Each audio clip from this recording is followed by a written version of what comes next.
నమస్తే రమగారు. నమస్తే జయ. రమగారు, మనం ఇంట్లో కానీ లేకపోతే గుడికి వెళ్ళినప్పుడు కానీ కొబ్బరికాయ కొడతాం కదా.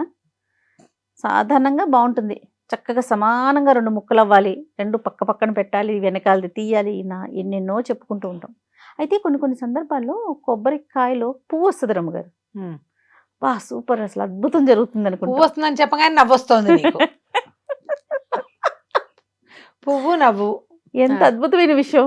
ఆ, కానీ కుళ్ళిపోతుంది రమగారు. అప్పుడప్పుడు భలే బాధ అనిపించేస్తుంది, అమ్మో సంథింగ్ రాంగ్, ఏదో జరిగిపోతుంది అనేసి. అప్పుడు ఏం చేయాలి? అప్పుడు ఏం చేయాలి? అసలు నిజంగా అలా ఉంటుందా? ఏదన్నా పువ్వు వస్తే హ్యాపీ, లేకపోతే ఇట్లా అట్లా? కాదమ్మా, ఇప్పుడంటే కుక్కర్లలో వండుకుంటున్నాం అనుకో, కుక్కర్లో వండుకున్నా అలా అవుతుంది. పొయ్యి మీద బియ్యం పెడతావు, బియ్యం కడుగుతావు, దానికి ఏదో ఇంతవరకు కొలత పెట్టి నీళ్ళు పెడతావు, స్టవ్ మీద పెడతావు. అప్పుడప్పుడు మాడదా అన్నం? మారుతుంది రమ్మగారు. ఒకటి పొంగదా, చిమిడిపోదా అన్నం? మనం మర్చిపోయి తాళం వేసుకుని వెళ్ళిపోవా? ఎన్ని పాసిబిలిటీస్ ఉన్నాయి జయ. ఒక్క క్రియ చేస్తే అది పాజిటివ్గా అవడానికి ఎంత అవకాశం ఉందో, పాజిటివ్గా కాకపోవడానికి కూడా అన్ని అవకాశాలు ఉంటాయి కదా. మనం దాని మీదే మన జీవితం డిపెండ్ అయి ఉంటుందా అమ్మా? ఎప్పుడైనా ఉంటుందా?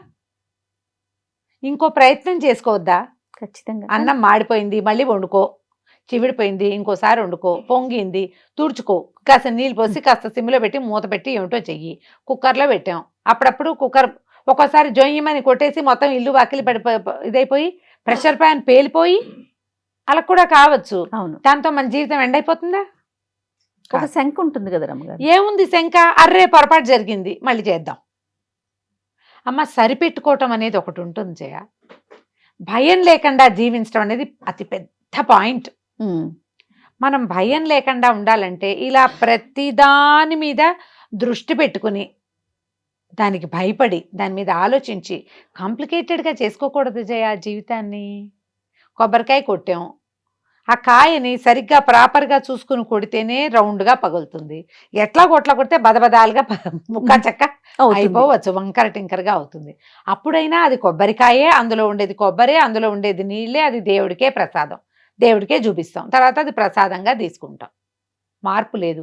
రౌండ్గా పగిలితే నీ కోరిక తీరుతుందని, దాని వెనకాలది తీసేయాలని, తీసేయకూడదని, దానికి బొట్లు పెట్టాలని. బొట్లు అసలు బొట్టే పెట్టకూడదు నన్ను అడిగితే. నేను చచ్చిన బొట్టు పెట్టనివ్వను. గుడిలో బొట్లు పెట్టిన కొబ్బరికాయ అంటే ఆ బొట్టు పెట్టిన ముక్క తీసేస్తా. అసలు ఇప్పుడు ఈ బొట్టు అన్ని కెమికల్సే కదమ్మా. అవును రమ్మగారు. ఈ దేవుడికి ఎందుకు కెమికల్ పెడతారు మీరు? అది పర్వత ప్రసాదంగా తీసుకోవాలి కదా. అస్సలు బొట్లు పెట్టద్దు. కొబ్బరికాయకి బొట్టు పెట్టాలని మీకు చెప్పిన వాళ్ళు ఎవరో వాళ్ళకి తెలీదు. సింపుల్గా ఇంకో మాట చెప్తా, మీరేమనుకోవద్దు. ఓవర్ యాక్షన్ అంటాను నేను దాన్ని. కొబ్బరికాయకి బొట్టు ఎందుకమ్మా? చెక్కలకి బొట్టు ఏమిటి? బొట్లు బోనాలు ఎందుకు? మనం ఏ పాత్రలో పెట్టి ఇవి పెడుతున్నామో దానికి నువ్వు ప్రసాదంగా కొబ్బరికాయ కొట్టావా, దాన్ని నేల మీద పెట్టి నివేదన చేయకూడదు. ఇది నియమం. వెనకాల పిలక తీసేయటము కొన్ని చోట్ల ఉంది, కొన్ని చోట్ల లేదు. తీసినా తీయకపోయినా వచ్చిన నష్టం లేదు. ఆ కొబ్బరికాయని 2 చిప్పలు కొట్టి గుమ్మానికి అటు ఇటు పెట్టినట్టుగా దేవుడు కూడా అటు ఇటు పెడతారు, అట్లా పెట్టరాదు. కింద ఏదైనా పెట్టాలి. దాన్ని కొట్టి ఒక పళ్ళెల్లో పెట్టి నీళ్లు విడిగా పెట్టుకుని, నీళ్ళు విడిగా పెట్టి ఈ కొబ్బరి చిప్పల్ని ఒక పళ్ళెంలో పెట్టి నివేదన చేయండి. మీరు బొట్టు పెట్టాల్చుకుంటే పళ్ళెనికి పెట్టండి, కొబ్బరికాయ చిప్పలకి అక్కర్లేదు. తర్వాత అందులో పువ్వు వచ్చింది. పువ్వు మహారుచిగా ఉంటుంది, ప్రసాదంతో పాటు పుచ్చుకోండి, మంచిది. అంతేగాని పువ్వు వస్తే మీ పని అయిపోతుందని, మీరు బ్రహ్మాండంగా కోట్లకి పడగలెత్తుతారని కాదు. ఆ కాయ ఫలించడానికి, మొక్కవడానికి సిద్ధపడుతోందని అంతే. ఒకటే. రెండోది, ఒకవేళ కుళ్ళిపోయింది. కొబ్బరి చెట్టుకి 100 కాయలు కాస్తాయి. అవి ఏవైనా విపత్కర పరిస్థితుల్లో కొన్ని కాయలు పగుళ్ళొచ్చి ఉండిపోయి కుళ్ళచ్చు. ఎండాకాలము ఊరికే కాయ దానంతది బద్దలైపోతుంది ఎండకి.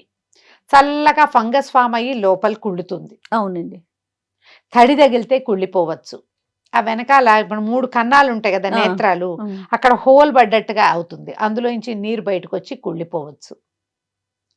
కుళ్ళితే ఏం పర్వాలేదమ్మా. మీరు ఏం చేయాలి? ఇంట్లో ఏదైనా పూజ ఉంటే లింగురంగమని 1 కొబ్బరికాయ కాకుండా లింగులు ఇటుకోమని 2, 3 కొబ్బరికాయలు తెచ్చి పెట్టుకోండి. గుడికి కూడా 2 కాయలు పట్టుకెళ్ళండి. ఒకటి కుళ్ళిపోతే 2వ కాయ. కొబ్బరికాయ లేదని మీరు దిగులు పడకుండా. అంతేగాని కుళ్ళిపోయిందని దిగులు పడద్దు మీరు. సహజమైన క్రియమ్మా అది. కుళ్ళితే మనం అనుకున్న పని అవదు. పువ్వు వస్తే అద్భుతాలు పువ్వు వస్తే జరుగుతాయి. అద్భుతం. పువ్వు వస్తే సంతోషించండి. నా మటుకు నేను రుచిగా ఉంటుంది పువ్వు. ఒక్కొక్కసారి కొబ్బరి పువ్వు ఇప్పుడు అసలు కొబ్బరి అమ్ముతున్నారు పువ్వులే కూడా, అమ్ముతున్నారు అవును. జనాలు కదా. ఇప్పుడు అవును. మనం ఏమనుకోవాలి, ఒకవేళ ఈ కాయ కనుక మనం కొట్టకపోతే ఇది ఎంత మొక్క అయ్యేది అని ఆలోచించాలి. ఒకవేళ మీరు పాజిటివ్ గా ఆలోచించదలుచుకుంటే అంతే.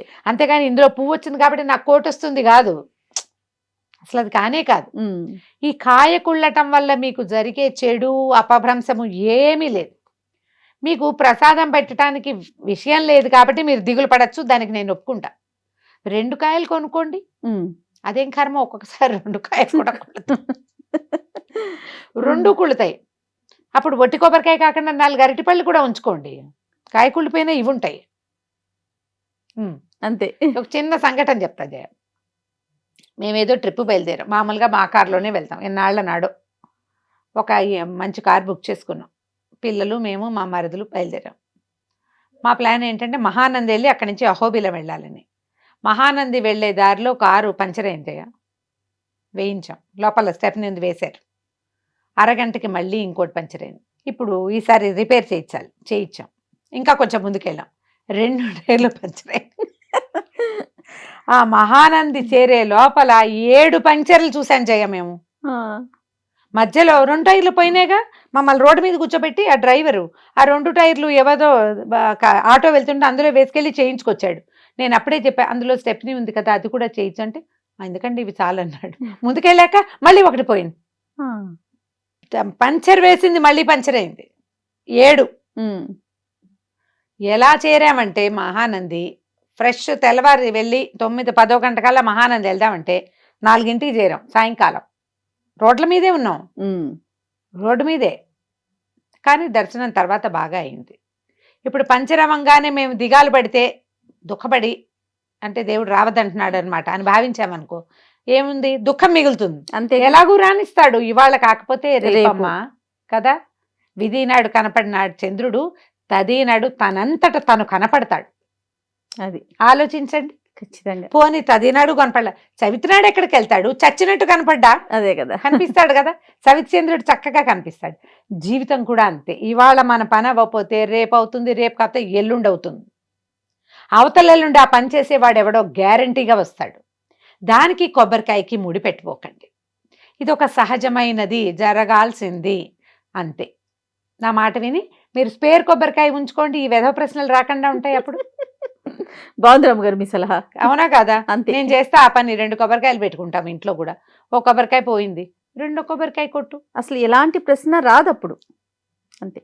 పోయినా ఏం అవ్వదు, అది సహజమైనది అవుతుంది, అంతే. అంతే. రైట్ రమ్మ గారు, నమస్తే. నమస్తే.